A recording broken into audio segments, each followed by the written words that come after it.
ফেনীর মৎস্য আড়ত ও বাজারগুলোতে বেড়েছে মাছের সরবরাহ।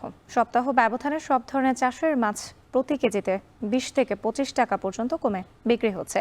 সরবরাহ বেড়েছে ইলিশেরও। এ বিষয়ে আরও জানাতে ফেনী জেলা প্রশাসন কার্যালয়ের সামনের মৎস্য আড়ত থেকে যুক্ত হয়েছেন সোলাইমান ডালিম। ডালিম, সামুদ্রিক মাছের সরবরাহ কেমন দেখছেন বাজারে, এবং একই সাথে জানতে চাই মাছের রাজা ইলিশ কত দামে বিক্রি হচ্ছে?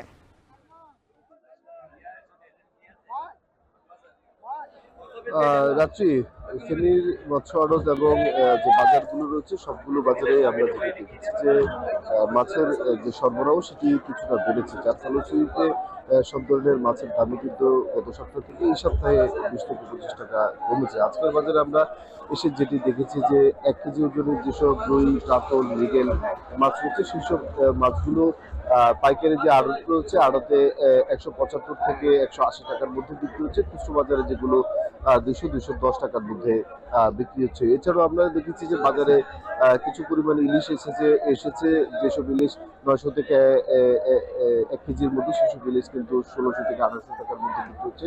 এছাড়াও যে সামুদ্রিক যেসব মাছ রয়েছে বাইলা, পোমা, লোট্টা সহ অন্যান্য যেসব মাছ এবং সুরমা মাছ, সেসব মাছ কিন্তু পাইকারিতে 180 এবং 90 টাকার মধ্যে বিক্রি হচ্ছে এবং খুচরো বাজারে সেগুলো 110 থেকে 100 টাকার মধ্যে বিক্রি হচ্ছে, 120 টাকার মধ্যে বিক্রি হচ্ছে। আমরা কথা বলেছি বিক্রেতাদের সাথে, বিক্রেতারা আমাদেরকে যেমনটি জানিয়েছেন যে বৃষ্টি এবং অন্যান্য ধরনের প্রাকৃতিক কোনো বিষয় না থাকাতে কিন্তু মাছের যে চাষাবাদ, সেই চাষাবাদ করেছে, যার ফলশ্রুতিতে চাষের যেসব মাছ বাজারে সেসব মাছের আধিক্য বেড়েছে এবং যার ফলশ্রুতিতে মাছের দামও কিন্তু কমেছে। অপরদিকে আমরা কথা বলেছি বাজারে আসা ক্রেতাদের সাথে, ক্রেতারা যদি বলছেন যে বাজারের অন্যান্য মাংস এবং অন্যান্য বিষয়গুলো থেকে মাছের যে দাম সেটি কিছুটা স্বস্তিদার, তবে মাছের দাম যদি আরো একটু কমে সেক্ষেত্রে তাদের মধ্যে স্বস্তি আরো বেশি বিরাজ করবে বলে জানিয়েছেন। অপরদিকে ফেনীর এই যে মৎস্য আড়ত, এই মৎস্য আড়তটিতে আমরা এসে যে দেখেছি যে প্রতিদিন এই মৎস্য আড়তে প্রায় 1 থেকে 1.5 কোটি টাকার মাছ এখানে বিক্রি হয়। বিক্রেতারা যদি বলছেন যে মাছের সরবরাহ